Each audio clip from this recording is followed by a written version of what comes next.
So welcome to this. This is a slightly different format to our usual Retro Gamer Boy show. This is a quick news flash on things that are happening in the Mega Drive and Sega Genesis world. And there's 3 stories that we're going to be covering in today's show. The first is a project really close to my heart, and that's ZPF, or ZPF, as apparently I've been saying it wrong all this time. It's ZPF, and we got an update from Jamie Vance. He's the audio designer on the project. So there's a video. I won't go through everything in this video, but there's a video out there. I'll link it in the description below, and you can check that out. They got a ton of new information. They explain the reason for why things may be taking longer than we thought they would take, and where the project currently is. But one of the interesting things that I thought we could take a look at is Jamie actually scrolls through the Kickstarter page that they're setting up, and I thought we could take a look at that and see if we can glean any kind of information. Now, just from slowing down the video, we can see there's a ton of information in there that is dummy information, right? They're not going to show us the actual campaign, so they filled it full of dummy information. But there's a couple of little things in there that we can glean, some things we knew before, but there are a few little things that we can pick up from that actual page. Now, the first big news is that they're partnering with MegaCat. These guys do a lot of partnerships and publishing deals with indie developers that are creating for the Sega Mega Drive, for the Genesis, for the NES, and a ton of other consoles. So they're big supporters of the retro indie community, which is awesome to see. So great to see them partnering with these guys. Now, what we're going to actually do is actually go through this video and just have a look at some of these things that we can pull out from their Kickstarter page. Some of it might be filler, might not be real at all, but some of it could be.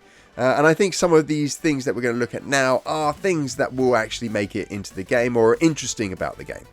So, obviously we've covered the MegaCat thing. They're going to be the publisher. In the video, Jamie also talks about some of the cool tech that Michael Tillander's been building for the guys. Sounds super cool, so definitely check out the video. But the first thing I want to look at is this page that we come to here, or this section of the page that gives us a breakdown of the features and kind of mechanics that we'll find within ZPF. So we can see that they're saying there's going to be 6+ levels in there, which is awesome. Arcade mode, adventure mode, and boss rush mode. These are really cool little features, especially boss rush mode could be an awesome game to kind of keep things fast and furious. We've got mid and end stage bosses. I think we've covered this before on a couple of our previous episodes that we've had with ZPF in it.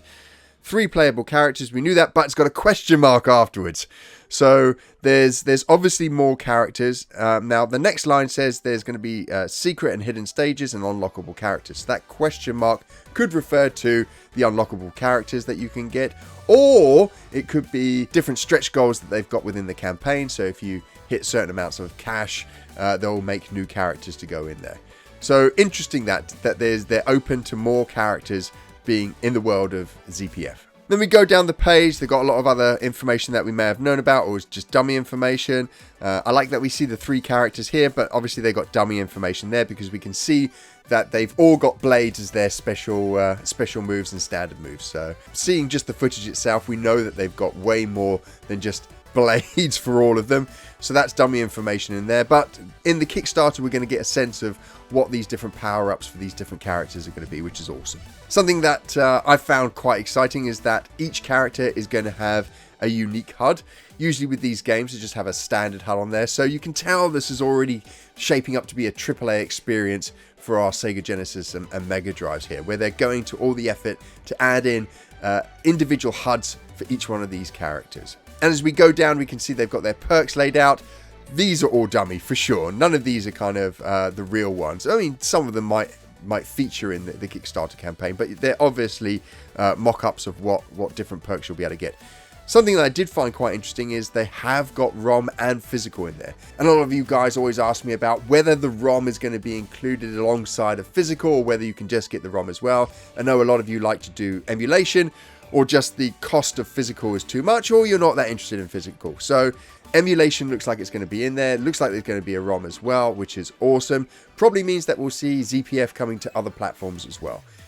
Mega Drive, Genesis first, I wouldn't be surprised if we see Nintendo Switch, Steam, and maybe some of the bigger consoles, PlayStation 5, Xbox One. I mean, they'd be silly not to, right? So I'd say, yes, you're going to be able to get a ROM. It looks pretty certain that's going to happen, which probably also means that we're going to be able to see this emulated on some of the modern platforms as well. But overall, I'm on the hype train. You know me. I'm super positive about all these indie games that are coming out, whether they're like AAA games or AA games or B games, you know, whatever the quality of the game. I love that developers and people are putting their own time into creating these kind of passion projects.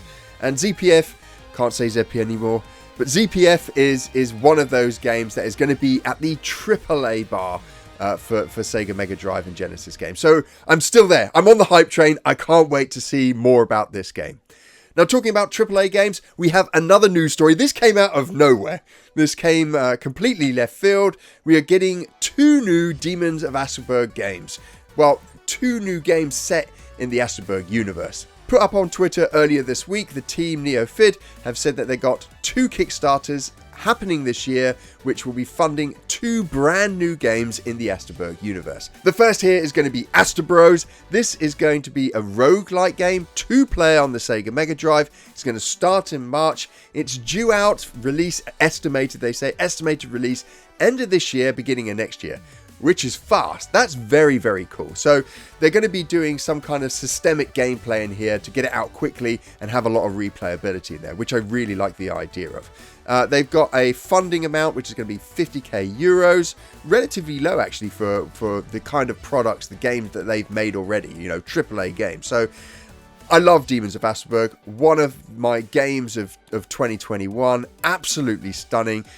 A game like that appearing on the Genesis and Mega Drive back in the day would have absolutely raked it in. This would have been a AAA experience back then. So I'm really keen and excited to see what these guys can do with a roguelike game set in the Asteborg universe. This second seems to be a much more ambitious project. This is called Asteborg Castaway. It's a Metroidvania game set in the Asteborg universe.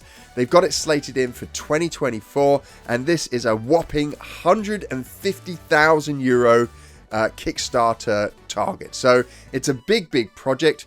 We know these guys can deliver though. We know that they can deliver quality. Everything about what they do is quality. If you've got the packaging, if you've got a copy of Demons of Asteborg, you'll know the level of quality these guys go to. Even if you try and run the game illegally, they've got the bit in the code that does stuff to the game that makes it kind of funky. So like even their kind of anti-hacking code is cool. So these guys are proven quality developers. So really looking forward to both Castaway and Asterbros. They sound absolutely awesome. Asterbros, they've said, is going to be ROM and physical. So again, you guys that like your ROMs, you're going to be able to play it on your emulation devices as well. Castaway is down as physical only, so no ROM there. Doesn't mean to say that there won't be one in the future, but it looks like they're aiming purely at a physical card. So this is for the collectors. These are people that like playing physical, original games on original hardware, which is me. So I'm super excited.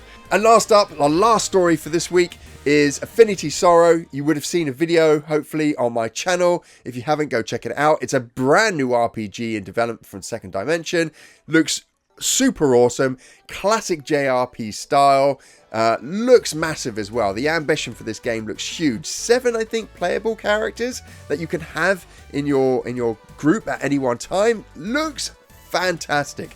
Anyway, these guys have hit their Kickstarter goal, which means, you know, if you're one of those people who like Kickstarter, but you don't want to kind of bet on something unless it's been funded, now's your time to go all in, because these guys have hit their goal. It's on its way to being developed. There's a demo for you to download.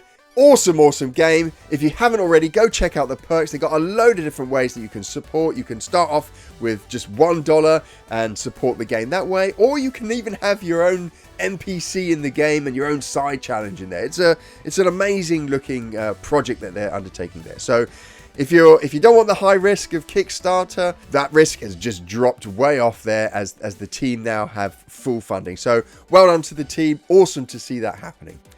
We'll have a normal episode. Just wanted to kind of share this news, but we'll have a normal episode as usual on Monday. We've got some cool collector's edition stuff to check out. After that, we'll probably have another Dreamcast video. I've got some new games to show you that are coming out for the Dreamcast.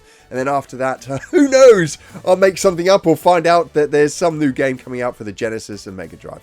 But until then, I'll see you later.